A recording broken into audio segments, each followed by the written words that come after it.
Hello. Good morning, good afternoon, and good evening. Welcome sa ating channel. At bago tayo magpatuloy, pakihingi ng isang like and subscribe. At huwag kalimutang pindutin ang notification bell para lagi tayong updated sa mga bagong upload natin. Okay, so our topic is about percentage, rate, and base. Okay? So, hindi na tayo magpaligoy-ligoy pa. So, punta tayo sa example number 1. 18% of 90 is blank. Okay, hanapin natin yan. So, by the way, bibigyan ko kayo ng dalawang solution. One is, we have to solve this one using decimal, and the other one is using fraction. Okay, take note sa formula natin, that is percentage, that is equal to rate times base. Or, pwede mong baliktarin yan, rate times base equals percentage. Okay, yung 18%, ito yung rate. Yung base, yung 90%, yung 90 is yung base. Okay, then hanapin natin yung percentage. Okay, so dalawang solution tayo. First, we have to solve using decimal form. So, ibig sabihin, si 18%, we have to change this one. We have to change this one into decimal. Okay? So, again, pag sinabi natin of, that is multiplication, is equal. Okay? So, 18%, i-change muna natin into decimal, that is, so, ang decimal dito nasa right side, so, i-move natin 2 places to the left. So, magiging 0.18 or 0.18. Wala na tayong decimal. Okay? So, of, ibig sabihin, multiply natin sa ating base na 90. So, is meaning equal. Okay? So, ngayon, multiply natin yan, 0.18, multiply natin kay 90 or 9. Huwag muna natin isali si 0. Mamaya, pwede natin idagdag yan. So, 9 times 8, that is 72. Okay, then 9 times 1 is 9, plus 7 is 16. Okay, so yung 0 natin, idagdag natin dyan. Tapos, yung decimal, 1, 2. So, 1, 2. So, therefore, yung sagot natin is 16.2. Huwag na natin isali si 0. Okay, try natin sa fraction form. So, 18%, change natin into fraction. So, take note, pag sinabi natin percent, that means per 100. Okay, so this is 18 per 100. Tama? Then, multiply natin, that is times base. Yung base natin is 90. Equals, so, na-solve natin sa 18 times 90 kanina, 18 times 90, so that is 1,620. Divide natin kay over 1 man yan. So, this is whole number, merong over 1 yan. So, 1 times 100, so that is 100. Okay? I-erase ko muna yung ano dyan, yung equal sign. Okay? Tapos, si 1,620, i-divide natin kay 100. 1,620 divide natin kay 100. So, 1. Hindi siya pwede 2 kasi 200. So, 1 lang. 1 times 100, that is 100. 2 minus 0, 2. 6 minus 0 is 6. Bring down natin yung 0.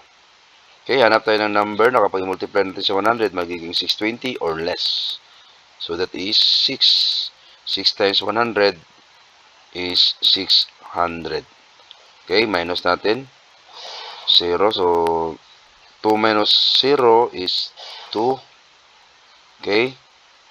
Di ba? Then,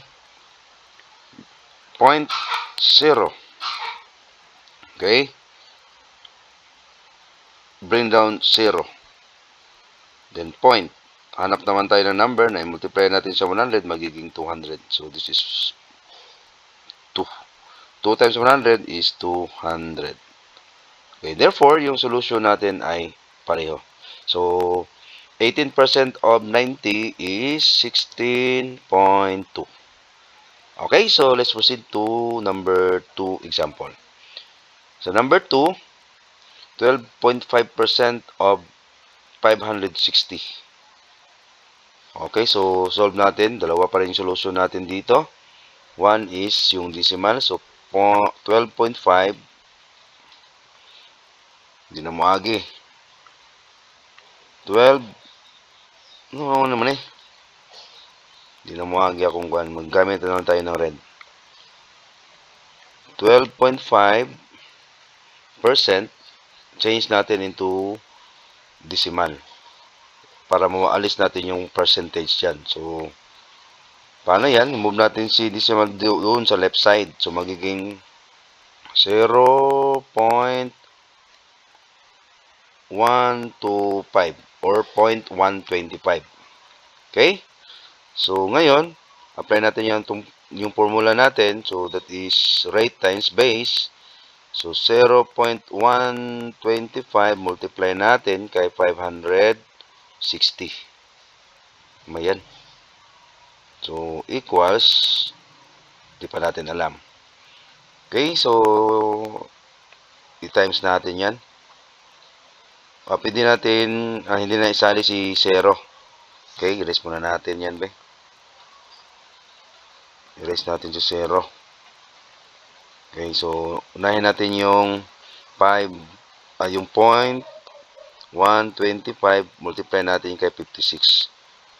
Mamaya, yung 0, gagamitin din natin yan. So, 6 times 5, that is 30.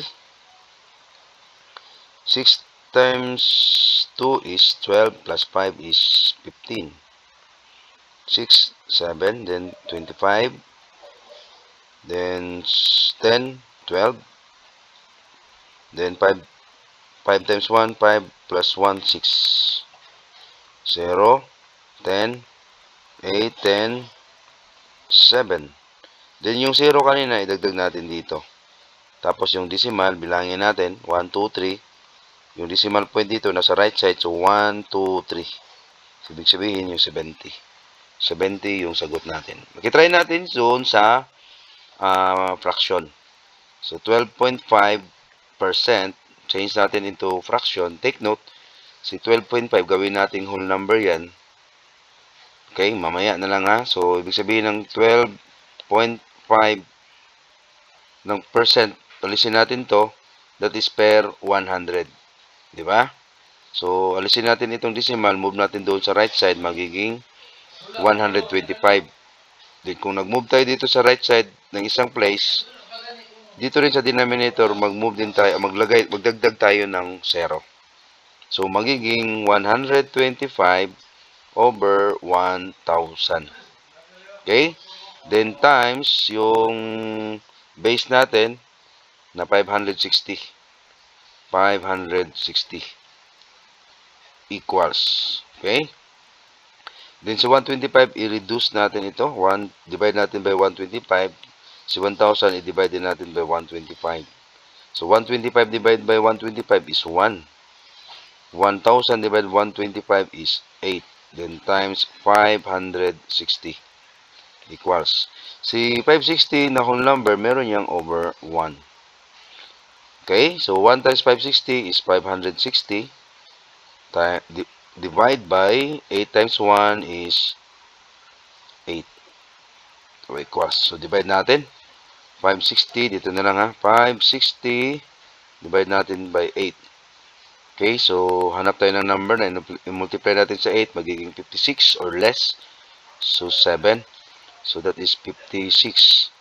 6 minus 6 is 0. Bring down natin si 0. So, hanap tayo ng number na i-multiply natin sa 8, magiging 0. So, 0. 0 times 8 is 0. Okay, therefore, 70. So, same yung solution natin. So, pwede tayong gumamit ng decimal. Pwede rin tayo gumamit ng fraction. Okay, yung final answer natin dito, 12.5% of 560 is 70. Okay, next example, number 3. 33 and 1/3% of 144 is blank. So, isang solution lang ang pwede kong maibigay sa inyo ngayon kasi yung 1/3 dyan, kapag i-convert natin into decimal, ay walang katapusan ito. Okay, so, ang gagawin natin dito, i-change natin into improper fraction. Mix ito, di ba? So, gawin natin improper yan. So, 33 times 3 or 33 times 3, that is 99. Plus 1, dun dito sa numerator. So, plus 1, that is 100 over 3%. Hindi pa nawala si percent. Of, meaning times, 144 is meaning equal. Okay? Ngayon, alisin natin itong percentage. So, this is 100 over 3.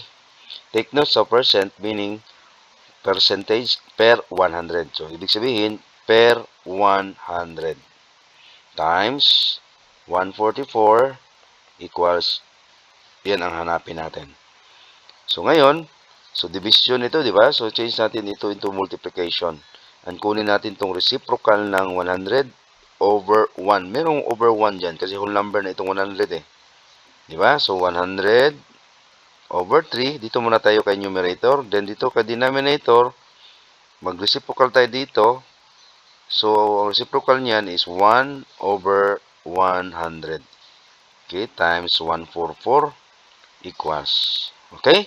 So, 100 times 1 is 100 over 3 times 3 times 100, that is 300. 3 times 100. So, times 144. Okay? So, taas tayo. So, this one, pwede natin i-cancel itong dalawang 0. Yan, pwede mong i-divide ng 100 si numerator at saka si denominator. So, ang result natin dito, that is 1 over 3 times 144 equals blank. So, 1 times 144, that is, multiply natin yan, this 144 over, and take note, mayroong over 1, di ba? So, 1 times 3, so that is 3 equals. So, yan na lang. 144, divide natin kay 3. So, that is 4. Kasi 4 times 3 is 12. Hindi siya pwedeng 5 kasi mag-15 na yan. So, 4 lang. 12. So, 4 minus 2 is 2. I-bring down natin yung 4. So, hanap tayo ng number na i-multiply natin sa 3, magiging 24. So, 8. So, 8 times 4, 8 times 3 is 24. So, therefore, yung solution natin ay 48. Okay, so, last example na tayo. Number 4, 28% of 125 is blank. Okay? Meron na naman tayong dalawang solution dito. Yung isa, decimal. Yung isa, fraction. So, change muna natin si 28% into decimal. That is 0.28. Move natin si right dito. Yung decimal na sa right. I-move natin doon sa left side ng dalawa. 1, 2. So, that's why nagiging 0.28 or 0.28. Pwede mong lagyan ng 0 dyan. Pwede rin hindi. Pwede mo makalimutan si 0, pero si decimal hindi pwede. Okay? Of, meaning times 125. Equals, yung meaning ng is equal. Okay? So, ngayon, i-multiply natin si 125 times 0.28. 40. Okay? 10. 16. 20. Then 8. 10. Then 2 times 5 is 10. 4. 5. Then 2. 0. 0. 5. 3. Yung decimal, so 1, 2. 1, 2. So, magiging 35. Okay, 35. Try natin dito sa fraction form. So, change natin si 0.28. Si 28. No, hindi pala. 28%. Sorry. 28%. into fraction. So, alisin natin yung percentage dyan or percent. So, that is 28 per 100. Di ba? So, times 125 equals. So, pwede natin i-reduce ito si 28. I-reduce natin yan. Hanap tayo ng number na i-divide natin both numerator and denominator na pareho sila. So, divide natin by 4. Si 100 po by 4. So, 28 divide by 4 is 7. Dito na lang ha. Over 100 divide by 4 is 25. Okay, times 125 equals. So, this is over 1. Okay? Pwede mong i-multiply si 7 times 125, pwede na natin i-reduce. Ito, i-cancel natin yan, that is 1. Then, i-cancel natin to, naiwan dito is 5. Kasi, 5 times 25 is 125. Nakuha? And then, 5 times 7, that is 35. Okay, kung gusto mong i-multiply si 7 times 125, ganito din yan. 125 times 7, kung malito ka dyan, so 7 times 5 is 35. Okay? 7 times 2 is 14, plus 3, 17. 7 times 1 is 7, plus 1, 8. So 8, 75. I-divide natin kay 25 times 1 is divide natin kay 25. Ganyan yan. So, hanap tayo ng number. So, 3. That is 75. Okay? 3 times 25, 75. Then, 7 minus 5 is 2. 8 minus 7 is 1. Bring down natin yung 5. So, hanap tayo ng number na i-multiply natin sa 25, magiging 125. So, the result is 5. 35 times 25 is 125.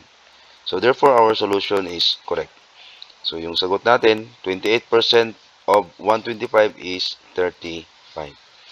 Okay, so maraming salamat sa pakikinig at panonood.